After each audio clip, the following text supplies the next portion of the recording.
నీ రాజీనామా చేపించాలి మరి, అదే కదా అధికార ప్రతినిధిగా చెప్తున్నాడు. ఒక నిమిషం ఆయన చెప్పనివ్వండి. Yes please. లైన్లోకి రాలేదు అందుకని మాట్లాడుతున్నాను. Yeah please.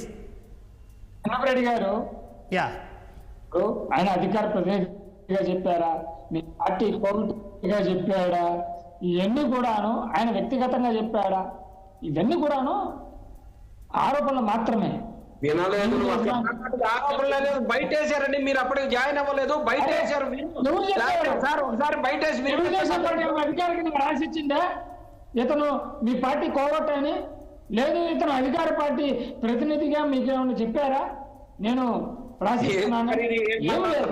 అభిప్రాయాన్ని ఒక అధికార ప్రతినిధిగా చెప్పారు. అధికారికంగా కాదేమో చూసుకోండి వివేక్ గారు.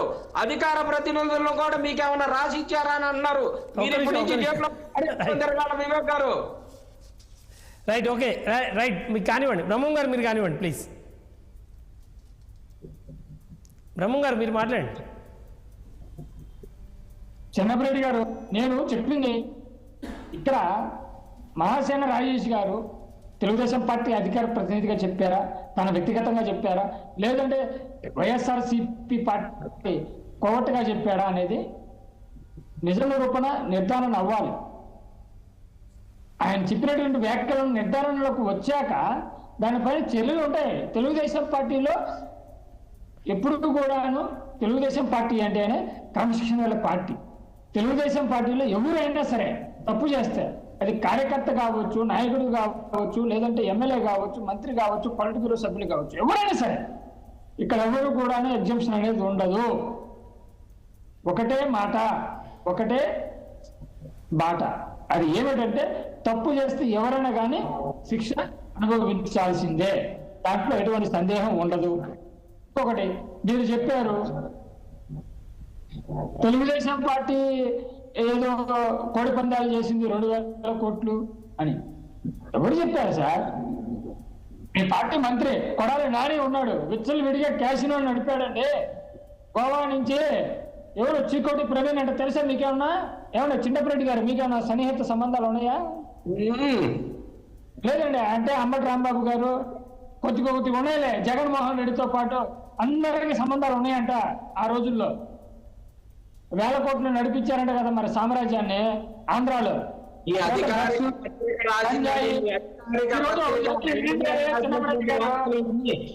సాక్షిలో వచ్చిన వార్తలు కాదు, మీరేగా చెప్పింది. 2,000 కోట్ల వార్తలు కాదయ్యి, మీ గెజెట్ లో తెలుగుదేశం పార్టీ హయాంలో లేదా కూటమి ప్రభుత్వంలో తెలుగుదేశం పార్టీ హయాంలో జరిగినటువంటి 2,000 కోట్లు ఇదేనా కోడి పందాలు? మీరు ఒప్పుకుంటున్నారా సాక్షిలో వచ్చినటువంటి తప్పుడు వార్తలని? సాక్షిలో రాలేదు రామబ్రహ్మం గారు, మీరు ఆడున్నారు ఆ కోళ్ళ పందాల మత్తులో ఉండి అసలు మీరు ఇవన్నీ చూడలేదు అట్టుకుంది, వచ్చినాయి కానీ మీరు చూడలేదు అట్టుకుంది. చిన్నపరెడ్డి గారు, బ్రహ్మం గారు మన సబ్జెక్ట్ డివేట్ కాకండి ప్లీజ్. బ్రహ్మం గారు సబ్జెక్ట్ డివేట్ కాకండి, అవన్నీ మర్చిపోయి నువ్వు ఏదేదో మాట్లాడుతున్నావు. ఇవాళ సామ్రాజ్యం నడిపింది జగన్మోహన్ రెడ్డి. కొడాలి నాని, పేర్ని నాని, ఏది జోగి రమేష్ లాంటి దుర్మార్గులు దుస్తులు పెట్టుకోవాలి.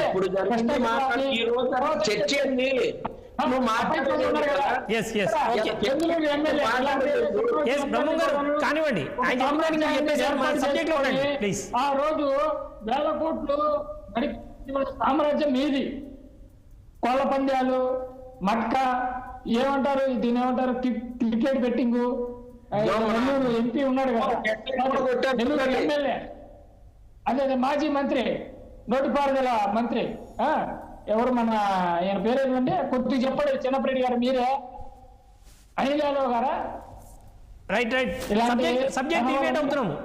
బ్రహ్మం గారు సబ్జెక్ట్ డిబేట్ అవుతున్నాం ప్లీజ్. జగన్మోహన్ రెడ్డి ఆయన క్యాబినెట్ మీరందరూ కూడా చేసినటువంటి దుర్మార్గాల్ని, ఇలాంటి చర్యల్ని ప్రజలు తిప్పికొట్టారండి.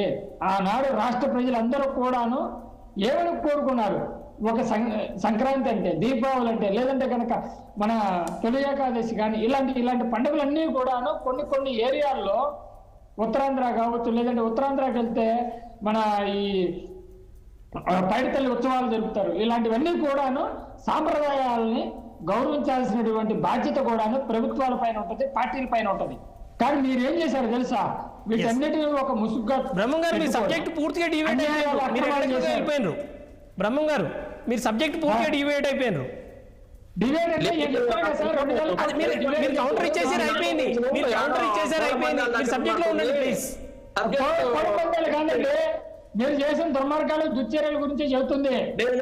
రామరావు గారు ఈ 4 రోజులు కోళ్ల పందాల మీద సంపాదనలో ఉన్నట్టుంది. మీరు ఇప్పుడు మీడియా కార్యక్రమాల్లో పూర్తి చేస్తున్నాను.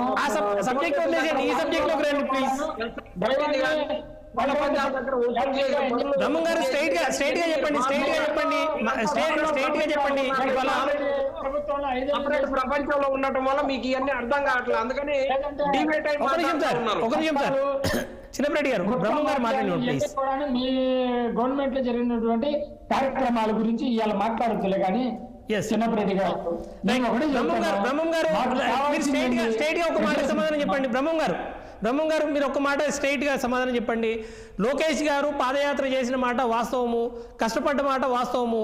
మరి దానికి ప్రతిఫలంగా ఇవాళ ఆయనను సీఎం కానీ డిప్యూటీ సీఎం కానీ ఇమ్మీడియట్ గా చేయాలంటున్నారు. దానికి ఏం సమాధానం చెప్తారో చెప్పండి తొందరగా. సార్, ఈ రోజున లోకేష్ గారు గత ప్రభుత్వంలో జరిగినటువంటి అన్యాయాలపైన, అక్రమాలపైన, దుశ్చర్యపైన, దుర్మార్గాలపైన పోరాటం చేశారు. దాదాపు 4000 కిలోమీటర్ల పాదయాత్రతో నిర్దేశంగా ఆయన బయలుదేరితే ఈ ప్రభుత్వం అనేక దుర్మార్గాలు చేసి, దుశ్చర్యలు చేసి, నాడు చంద్రబాబు నాయుడు గారిని, మా గౌరవ నాయకులు గారిని అరెస్టు చేసి చాలా ఇబ్బందులు గురి చేసినా కానీ తన యొక్క పాదయాత్రని ఎక్కడా కూడాను ఆపుకోదలుచుకోలేకపోయినా కానీ తండ్రి యొక్క అరెస్టుని నిరసిస్తూ ఆనాడు ఉన్నటువంటి ఇబ్బందుల్ని, ఆనాడు ఉన్నటువంటి చర్యల్ని అన్నిటిని కూడాను ఖండిస్తూ ఆయన పాదయాత్ర వాయిదా వేసుకున్నారే తప్ప తను అనుకున్నటువంటి ఏదైతే ఈ జగన్మోహన్ రెడ్డి చేసినటువంటి ప్రజా సంక్షేమ పదాన్ని ఏదైతే ప్రజల్ని ఇబ్బంది పెడుతూ ప్రజల్ని అనేక సంక్షేమ కార్యక్రమాలకి దూరం చేసి, ముఖ్యంగా విద్యార్థులకి స్కాలర్షిప్లు, ఫీజు రింబర్స్మెంట్లు, నవరత్నాలు అని అఖిల రత్నాలతో దుర్మార్గాలు చేశాడు ఈ జగన్మోహన్ రెడ్డిని ఆయన ఖండిస్తూ ఆయన పాదయాత్రని చాలా విజయవంతంగా ముగిసింది. చిన్నప్పరెడ్డి గారు ప్లీజ్ కంప్లీట్ చేయండి. ఒక్క మాట నేను చెప్తున్నాను, మీ జగన్మోహన్ రెడ్డి గారు ఏమని చెప్పాడు? రెడ్ బుక్ రాజ్యాంగం రాయమన్నాడా? రాయమన్నారు కానీ రెడ్ బుక్ రాజ్యాంగం రాయమన్నారు. ఏంది కంప్లీట్ చేయాలి, నెరవేర్చేటటువంటి సత్తా ఉండాలా? చిన్నప్పరెడ్డి గారు ప్లీజ్ రెడ్ బుక్ రాజ్యాంగం ఇబ్బంది పెడితే ప్రజలు ఊరుకుంటారు. చిన్నప్పరెడ్డి గారు ప్లీజ్ ఆగండి. చిన్నప్పరెడ్డి గారు ప్లీజ్ ఒక నిమిషం ఆగండి. ఇవన్నీ ప్రజలు తిరస్కరించారు. అవన్నీ ఖండిస్తూనే ఆనాడు నారా లోకేష్ గారు యువగళం పాదయాత్రతో తన మొదటి అడుగు జగన్మోహన్ రెడ్డి పాతాళానికి తొక్కుతూనే మొదలు పెట్టాడు.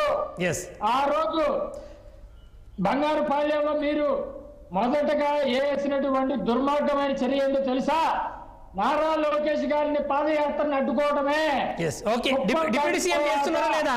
బ్రహ్మం గారు డిప్యూటీ సీఎం ఎప్పుడు చేస్తున్నారు చెప్పండి.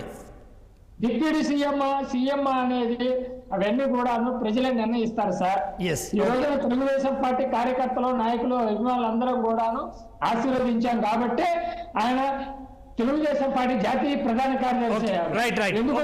వినండి, ఈ రోజున కోటి సభ్యత్వాల మార్కు దాటింది తెలుగుదేశం పార్టీకి. 25 ఏళ్ళు గత చరిత్ర వైఎస్ఆర్సీపీ పార్టీకి ఉంది కదా సార్.